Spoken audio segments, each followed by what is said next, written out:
Good evening, welcome back to Heart and Hand Extra. This is your second free show of the week. I am your host, Adam Thornton. Tonight's show will look back on another terrific Rangers win in Europe as we defeated Red Star Belgrade 3-0 at Ibrox in the Europa League last 16 first leg.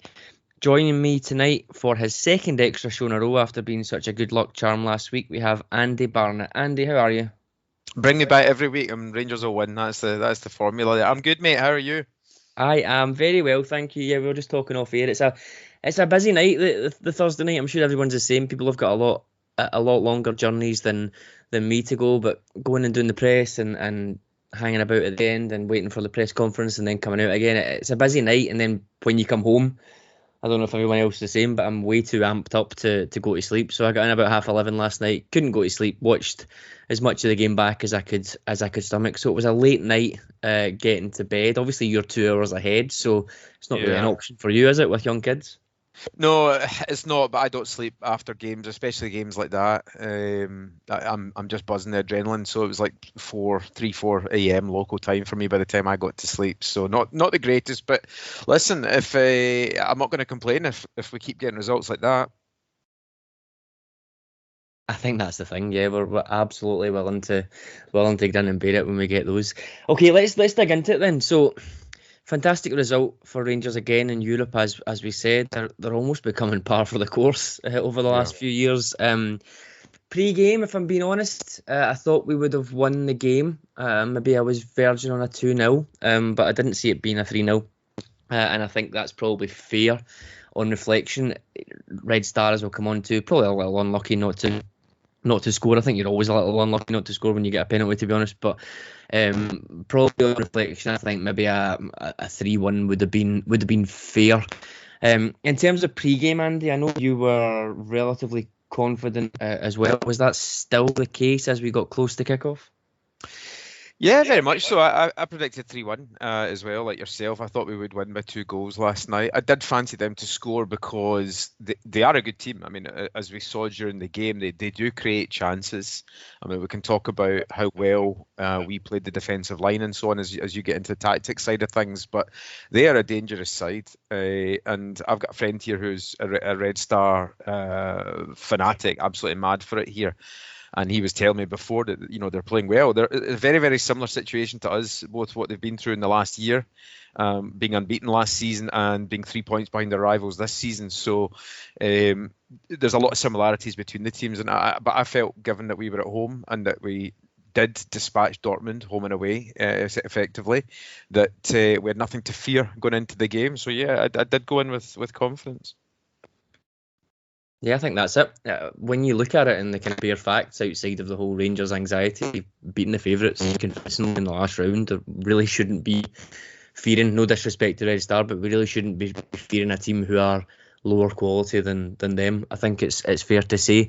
I just want to talk about that in terms of not necessarily Serbian teams, but those type of teams, if you like. Eastern European is probably too big a blanket to throw on it, but teams like Sparta Prague, Slavia Prague, Red Star, they were kind of classically what I would class as a classic team of that mould, and they had a lot of older players. I think there was only one of their starting 11 that was under 28, and that was the centre half.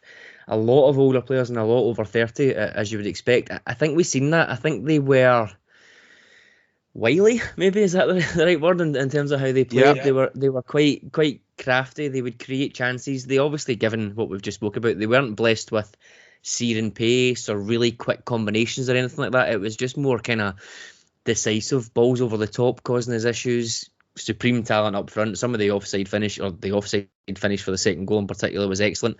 And like we said, I think they were probably unlucky not to score in open play as well. So they were that type of team for me, relatively well organised, middle to front. Not so great with cross balls at the back, which maybe you would think from a team there would be probably better to deal with. But what was your take on them as a whole before we dig into the chances, etc.? How do you think Red Star played in the opening half hour or so? Well, I think if the tables were turned and we were looking at a game, if we were fans of Red Star, we'd be saying to ourselves that we were unlucky. Like, how did we not score a goal in that game, given that it was a missed penalty, 3 disallowed goals, all correctly disallowed, by the way. One of them was very tight, but the other two were clear as I saw it. And they had quite a lot of chances as well, which, we had last ditch clearances. I think Lundstrom, Balogun both made a couple. McGregor obviously had a couple of saves as well, and their shot off the bar, which was astonishing in the second half. That could have been a worldie.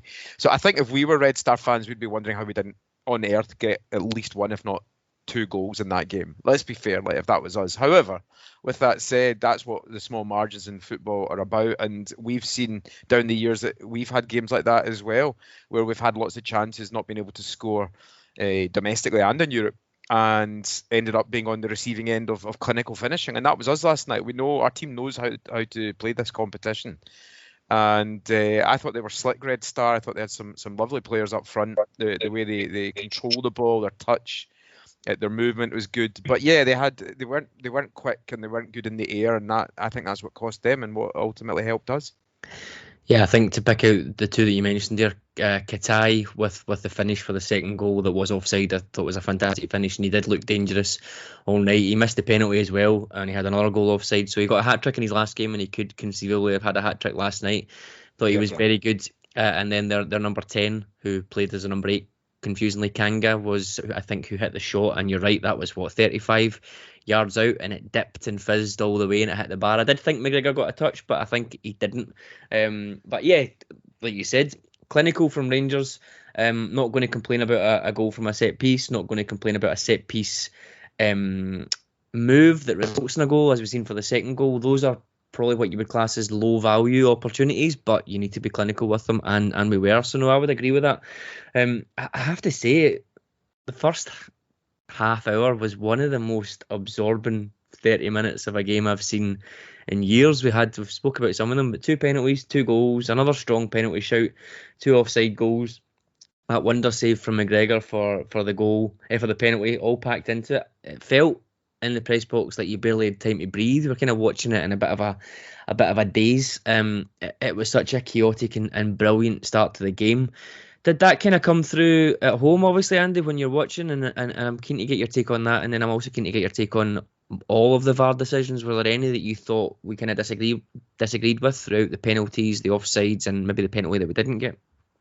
I'll answer your first question. First of all, yeah, absolutely. It was breathless. It was non-stop, almost gung-ho from both sides. That's what it seemed like. I mean, I'm sure on the pitch it's much more different, but you could see the way that they were trying to figure each other out. And I think Gio, whilst domestically still has a lot of work to do on this stage, he knows what he's doing, and you can see that there are phases within the game that he just takes it away from his opponents. It was like that in Dortmund, home and away. Yep. Especially the home game, where we just cranked it up a gear at certain points. The start of the first half, the start of the second half. It was very similar last night. We just blew them away within that kind of 5-minute spell. And good managers do that. You take the game away from your opponents, and that's what it felt like we were doing. But we had to be wary of their counter-attack, and it just seemed to be almost like a basketball game, end-to-end, non-stop action. With regards to the decisions, I thought every single decision was right. I thought the penalty, first of all, I was like, that didn't seem right. But then you saw Kent shouting for it, and inside the ground, you guys were probably wondering, like, what's that for? Because the passage of play continued.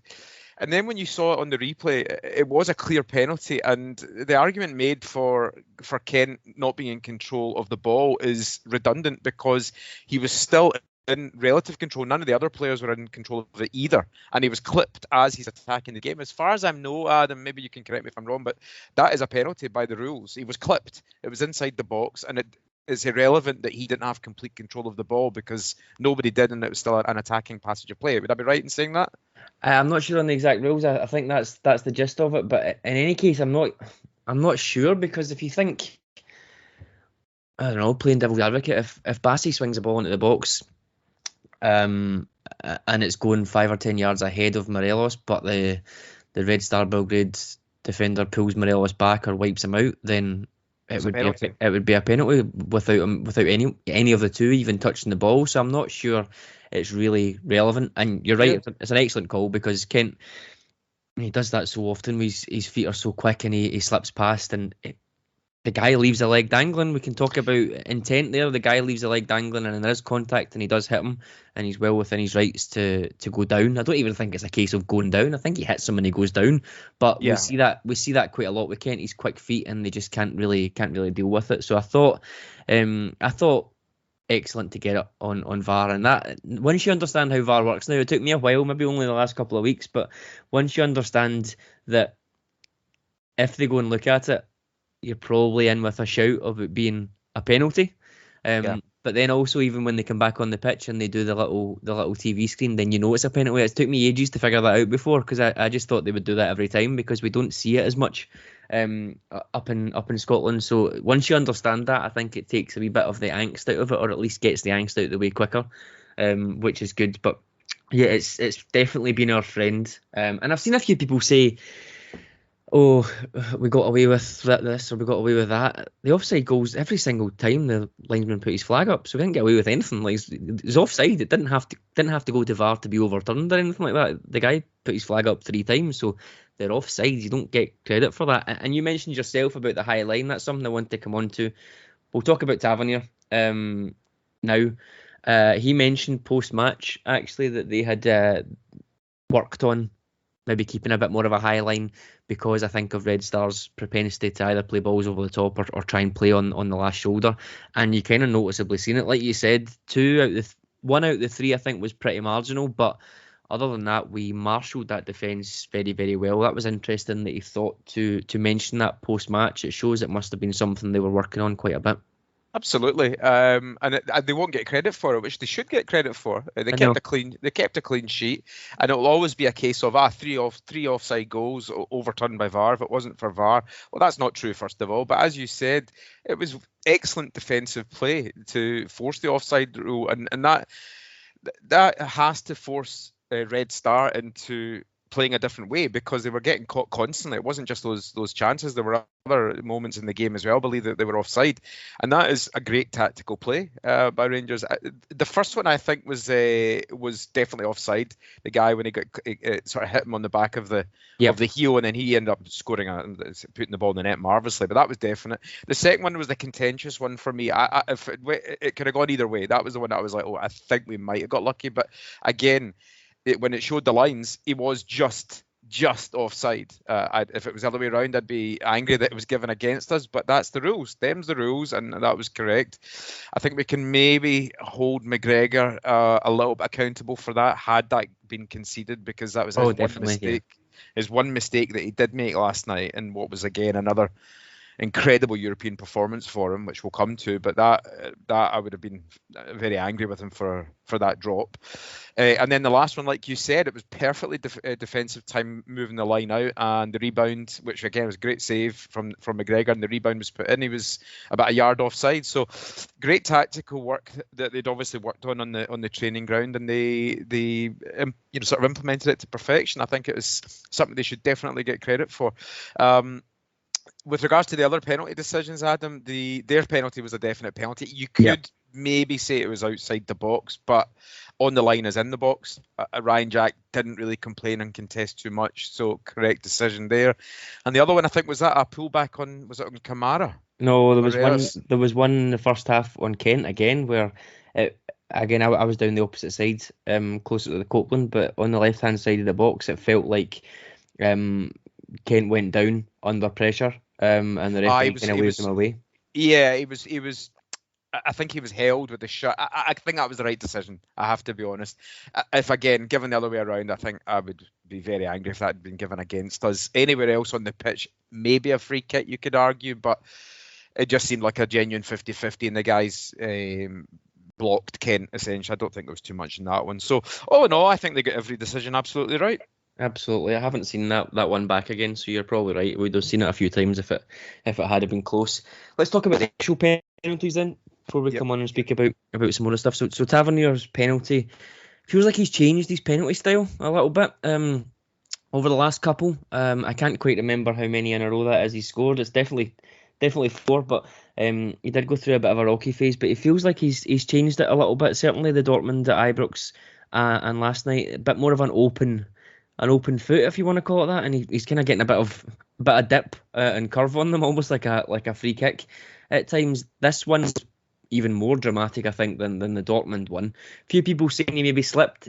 It does slip after, but I think that's as he's wheeling away rather than anything to do with the shot. Right in the top corner, Andy. Obviously incredible in terms of the aesthetics of it. I guess the margin for error is high when you aim it like that. But what a hit! It was just unreal.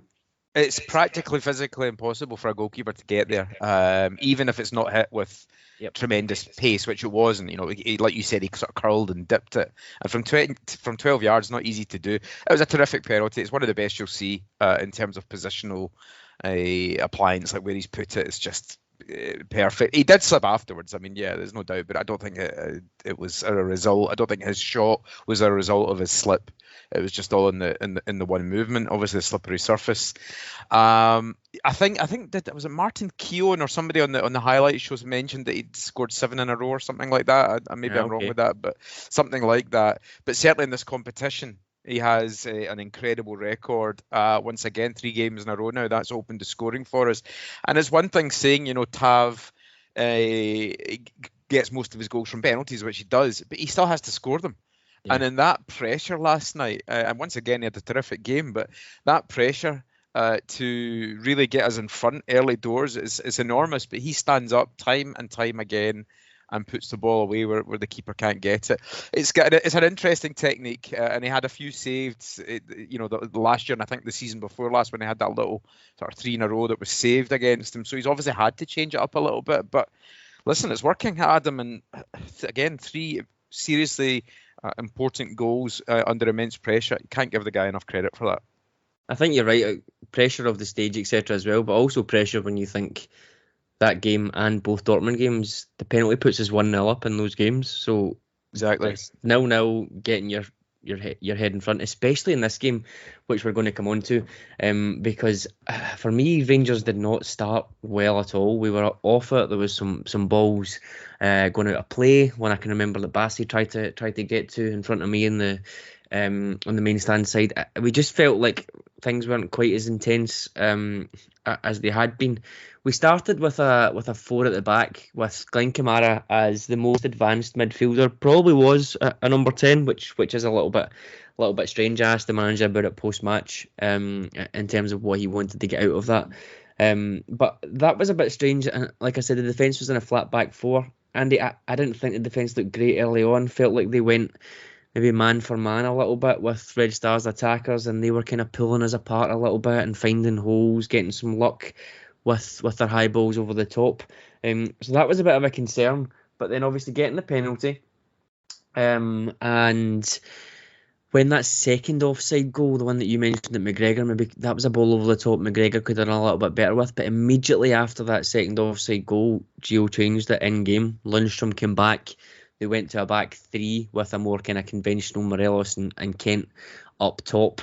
And I thought, again, maybe a wee bit of confirmation bias because we got up the park and we get the goal from Morelos, which was a brilliantly well-worked move. But maybe a wee bit of confirmation bias that we went 2-0 up and then we went 3 at the back, and we probably are going to look a little bit more assured because we've kind of knocked the stuffing out of them. But again, an indication about how tactically flexible the manager is in Europe, Andy. Absolutely. I mean, it was something Gerrard used to say when he was manager, that he kind of relied on his players on the park to make changes as they saw it. Like they could change things in game on the park. And listen, that's great if they can do it. But this is not, by the way, me criticising Gerrard. I'm just saying that one of the things maybe when you get a continental coach is the ability to do that. It's something that his mentor, Dick Advocaat, did 20 odd years ago when he was manager of us. He could change things, bring on an Ian Ferguson or something in the middle of the park and play an extra man and as the anchor role. And that's what you get with Van Bronckhorst and not just him, but his coaching team around him. They know what they're doing. They see things that are happening and then they make changes in real time, which immediately have an impact, and that was critical last night. I don't doubt that if he hadn't made that change when he had, that they would have got in behind us again. I'm not saying they would have scored, but they definitely would have had more chances like that. But it seemed to stop. It seemed to sort of stop that bleed, if you like, from that moment, and it forced Red started to think of a different way to attack us, which they had far, far less success with after that. So it was a very smart change from Gio. And again, it's kudos. That's what you pay him for, but he has to still do it. And to make that change as early in the game as he did shows that he's not afraid to do it. And yeah, it stopped the flow. It didn't stop the attacks completely, but it changed it. I think it just gave Rangers more stability at the back, and we didn't have any of those over the top balls after to deal with. So yeah, very smart change at a critical time in the game. What I really liked as well was we did that. We got ourselves in at the break 2-0, but then he changed it back again in the second half. And I must admit, I didn't actually notice for about 10-15 minutes. And he did say after the game, I'm kind of paraphrasing, I can't remember the exact quote he said, but Lundstram, he felt maybe not that he was struggling, but just that at centre back, maybe the game state had completely changed, and at centre back he felt like maybe that wasn't the right approach, so he moved him back in to midfield and again moved Kamara further up.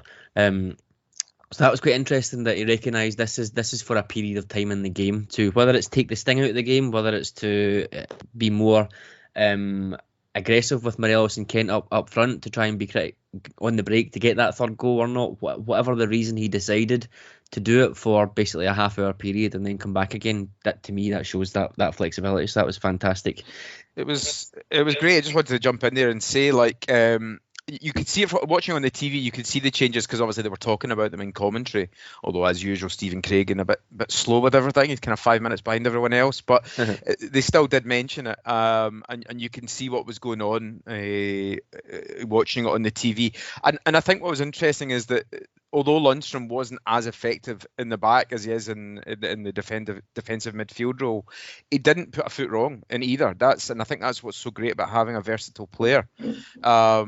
And it'll be very interesting, I think, to see how Lundstram's career at Ibrox develops after. Let's all be honest here. Most of us had written him off. He hadn't settled well at all into the game.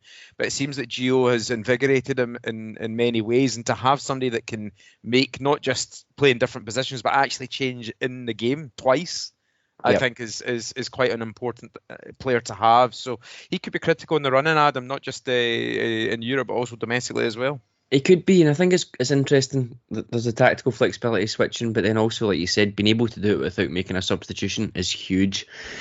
I think last year we had probably Hadji, Aribo, maybe Roof at a push that were your hybrid players, if you like, that could play in one or two, maybe three or four or five positions in Aribo's case, that could do things in attack to mix things up. This year with Van Bronckhorst, it really seems like it's Bassey and Lundstram who are offering that, whether it's 3 at the back, 4 at the back, whatever we want to do, it's them that are doing it. Lundstram can play in 2 or 3 positions, as can Bassey. So that's really interesting how that's changed and developed, and it gives us many more options in game, as we've seen there. The 2 other goals that we scored, probably unfair to call both of them set piece goals, but the first one from Morelos, good to see another set piece routine, Andy. I know people moan about, first of all, Tavernier's corners not going past the first man, even though Aribo seems to score every other week with that exact thing. Good to see a little bit of mix up. We did use this 2 or 3 times in the game, that kind of short pass to Jack and him kind of curling one in from a different angle. I think from memory Goldson almost scored from it in the second half as well, but good to see that. And I think for Morelos' goal in particular, it's almost like a chip, like a golf kind of, I don't know what the word is for that, a golf chip that he kind of Jack does, and it causes a bit of confusion and the ball falls to Morelos who lashes it home. But just good to see that variation coming to fruition. Yeah, the golf term, I think a flop shot is what you'd be referring to there. Yeah. Listen, it was fantastic to see a bit of variety. I like to see the corners at least to be varied up, and the set pieces be varied up from time to time, especially if they're not working. And we do see a bit of repetition. And it's not any individual player's fault. It's collectively what they're doing in the training pitch. And this showed that they've been working on something this week. And it worked an absolute treat. It really, really did. And when you've got guys like Tav, Jack, Kamara, Aribo, guys that can play beautiful balls in, then it can confuse the opponents as well. As for the finish, just brilliant. That kind of just off the right side of his foot to get a tiny bit of curl on it with the power and get that spin on it. It was glorious. It was a tremendous moment. Watching it on the TV, it was just tremendous. And 2 goals in 5 minutes. it just takes the game completely away from Red Star at that time, because they could have easily settled, but they didn't. We didn't let them do it, and it's just another phenomenal night for Alfie in this competition. I think, was he fourth now or third in all-time goals in that competition? It's just he's not the only one, but he certainly raises his game, and we get the best of him on nights like that. I think he's now seven goals in Europe this season, which is the most by a Rangers player. I believe that's in history. Yeah. And also he has definitely one more game, but you would hope, fingers and toes crossed, that he's got at least 3 more games in the competition. So plenty of time to go and break his own record on that one. There's so much to go through here. I think we'll just kind of finish off talking about the game with the third goal. Again, variation, the key theme. In terms of how Red Star defend, I don't think they defended cross balls very well all night, Andy, but they almost seem to just defend in a kind of 2 banks of 4. Even for corners, it was very, very zonal. And you've seen with Balogun's, that's a pretty straightforward outswinger to take it away from the keeper. And Balogun came into the post-match press conference. He's always good form in the post-match. He's very, very cool. I think David said that before. Very cool. He came in and he was asked, as soon as that ball hit your head, what did you think? And he went, yeah, it hit me square in the forehead, and I thought, you get a good feeling from it, and I thought, yeah, that's got a good chance. And he's seen the keeper almost kind of get a touch to it, thought he might have saved it, but he was just delighted to see it go in. It was a very beautiful goal, quite basic, I guess, Andy, but just that outswinger, and he just hits it square on, and it goes right in the corner. It was a perfect goal, but also a perfect time, which you spoke about earlier on. 5 minutes after half time, you can imagine Dejan Stankovic saying to his team, get out there and we'll try and go at them for the first 15 minutes, try and get a goal back and see what happens. And the wind was knocked out their sails for the third time. Yeah, first of all, Balogun along with Bassi have got to be two of the coolest guys in our team by far. Yeah. They're just they're great value, and he is. I mean, he's one of these kind of understated heroes, Balogun, considering where we got him from, and we don't know if he's going to stay another year past this contract. I think he's been a great servant for Rangers in this time, and it was a fabulous header, a great ball in and fabulous header. And yeah, the timing's perfect, because I think the away goals rule being taken away has changed a lot about the approach, because it doesn't force the home teams to defend as much as it did in the past, obviously with the fear of conceding. So you get much more of a sort of attacking end-to-end game. And if you look at some of the scores across Europe, there was a lot of goals last night in both the competitions because of that. I really believe, like, home teams attacking, away teams attacking, and I think that was the case for us last night. If I had one criticism, it was that maybe at 51 minutes that we kind of did. I mean, I wouldn't say we shut up short, but I think there was definitely a chance for us to score more. But listen, we'll take 3-0 every day of the week in a game like that. But we showed how vulnerable that defence is. And when we go to Belgrade, it will be a different game, as I'm sure we'll come on to. But the one area that we have to exploit is set pieces, because, that's where all the goals came from last night. And once again, we show that we've got the players that can cause a lot of damage. Absolutely. Let's move on to that now. So, like we said, 3-0 was a great, emphatic victory to take. I fancy us to score, particularly. You can see it now. If we go 3 at the back from the start, I think we'll just soak up pressure and got Kent and Morelos on the break. I really fancy us to score against most teams, to be honest, when we've got that. So, it's going to be an interesting tie. And you are heading over as well, aren't you? This will be your first... When's this first Rangers game in how many years? Yeah, well, the last one was Spartak Moscow away. So it's 3.5 years. Well, that was one of the coldest I've ever been at a game. Yeah, Belgrade is 2 short flights for me. So yeah, looking forward to meeting some of the Bears if they're going over there. If for any of the listeners, just give me a shout either in the comments or tweet me at Tel Aviv Rangers. Let me know if you're going, and we'll sync up. Very excited, Adam. Not just because it's a great chance to go and see the Rangers, which is, I don't get to do it very often, so I'll be very excited about that. But I think, I don't know, I've got a very, very positive feeling about not just going through, but I think we can go deep into this competition. I really, really do believe it. I think beating Dortmund is, some people were worried it would give us a sense of overconfidence. I don't think it has. I think this team knows what abilities it has in this competition. I think Gio is a good manager for this competition.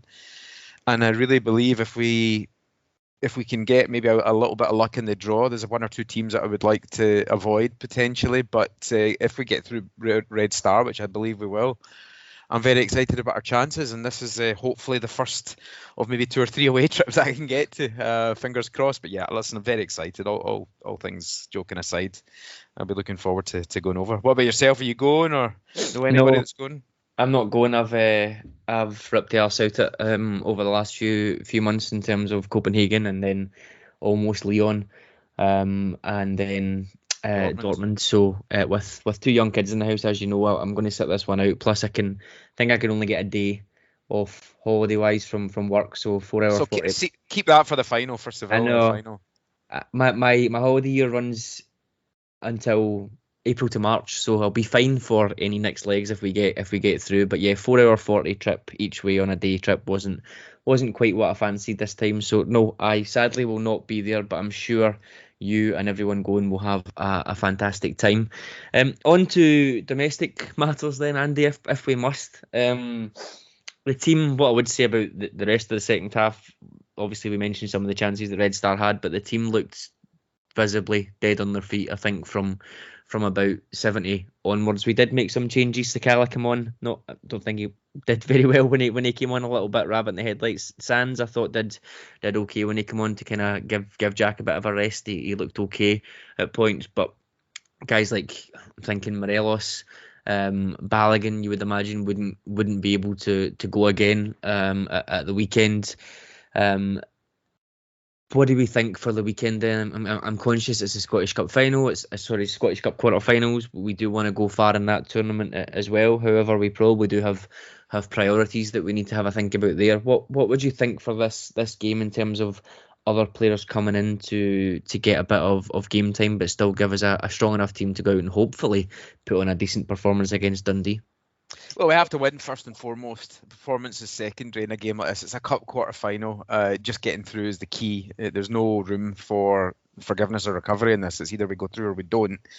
So I'd settle for a boring 1-0 as we had in the last 2 domestic games. With that said, it would be nice to see fresh legs and see what they can do. Balogun, I thought Aribo's still not 100% firing. He's not got the energy. Jack is still coming back from a long layoff, so expect changes there. Balogun, you mentioned, Alfie, Kent. I mean, there's definitely 4 or 5 changes that I think we can make. Also, McGregor, I'm not saying that I want him dropped, but I think it's possibly a good game to get John McLaughlin in. Knowing how Dundee play and how most of the Scottish teams play, it's going to be a lot of high balls and trying to get set pieces. So I'd like to see maybe McGregor given a bit of a rest as well. I think there's got to be space in the team for the likes of Sakala, Roof, possibly even Lowry in the midfield to come in for Jack. Is Arfield wasn't involved last night. Is he going to be available? I don't know, but if he is, then maybe he'll be fresh as well. We've got a strong enough squad that we should be able to take care of Dundee with all due respect. The one thing that's going to be interesting, I think, is that will we finally see Aaron Ramsey and Amad Diallo? Are they going to be involved at all? Because if they're not involved this weekend, I've lost all hope that they'll be involved at all for the rest of this season, I have to be honest. Yeah, like I said, I was up the Copeland side of the main stand, which I don't normally sit at, even in my season ticket seat. And it was novel for me being able to see the bench, first of all, and also the players warming up. And to my knowledge, neither Ramsey or Diallo came out once. So I'm not quite sure what is going on there. I'm not going to hang. I would be amazed if we seen both of them from the start on Sunday, but hopefully we can see one, particularly as you said, if Arfield is out, and Aribo.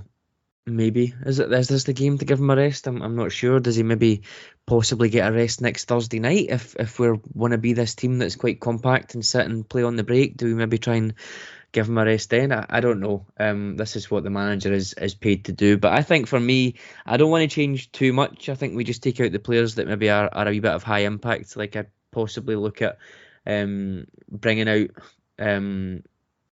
out Bassey for one of the next 2 games. Again, I've not really made my mind up on what one that would be. Be good to get Helander back in, I think, at the weekend and get him some minutes ahead of the international break and the run into the season.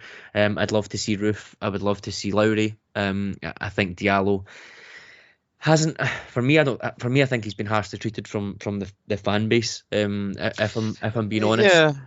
Well, we haven't seen enough of him. I think a lot of fans, maybe, and I'm speaking a little bit personally here, like my own personal view, but from what I've read, I think he arrived and he had a game against Ross County, scored in the first 5 minutes and had some lovely touches. And he got a couple of clatters in that game and he was like a rabbit in the headlights at Parkhead. And he was never really forgiven after that, and it's not fair. You're right. It's harsh. That is just the harshness of Scottish football in particular. Yeah. When you play for one of the old firm, that you're not really given second chances.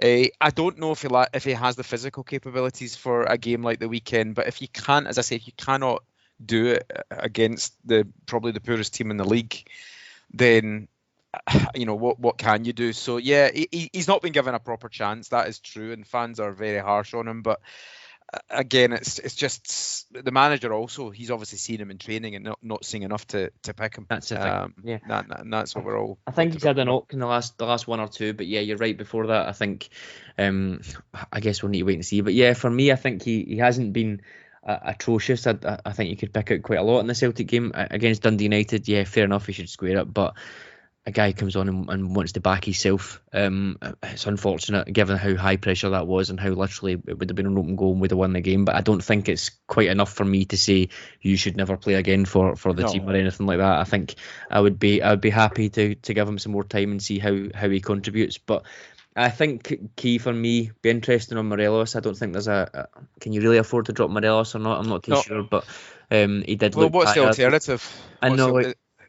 He did look tired. He was feeling his hamstring a little bit at times. If he was really an issue, he'd come off. But maybe he goes roof up top on his own. I don't know. It's still quite a big game. I'm not sure that's really the answer. So there's lots of questions and we don't have the answers.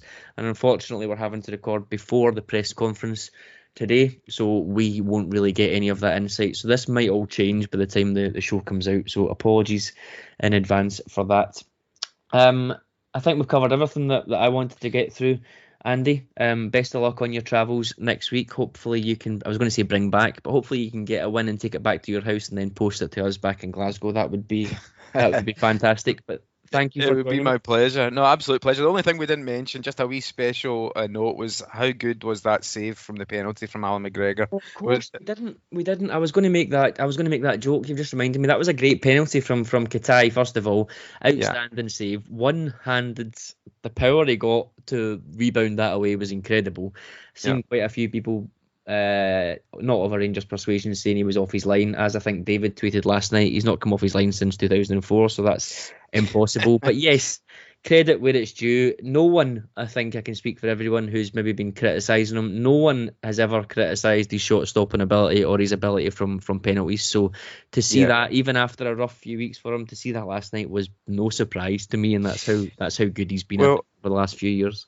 I tweeted afterwards that this is the 11th penalty save for Rangers, which is just astonishing, really, when you think about it. 4 of which have been against Celtic, by the way, and it's something like a 31% save record he's got for Rangers, which is, I just think, outstanding numbers. And it's been big games, like 4 Old Firm, 2 in Europe now that he's had, and it's just, again, if there's one man you want, or in between the sticks to make that save in a game like that, it's still, even at age 40, and despite some poor form this season, it's still Alan McGregor. Absolutely brilliant. And hopefully he's still got a few more of them left in him before the end of this season. Absolutely. When you think that 3 out of 4 penalties go in, that's the stat. 75% of them go in. The fact that McGregor makes that only 67% of penalties he faces goes in, it shows the importance to the team. Absolutely. And you're right, thank you for reminding me of that. That was incredible. No bother at all. Okay, Andy, that will definitely do us for tonight then. Thank you for joining us. My pleasure, mate. Have a good weekend. Thank you, and I hope all the listeners have a great weekend as well. If you haven't subscribed to our Patreon site, first of all, why not? As I say every week, but you can subscribe on patreon.com/Heart and Hand. We have up to 5 shows a day, all for the princely sum of £2 a month. Thank you all once again for listening, and as always, David will be back on Monday with the flagship. Have a great weekend.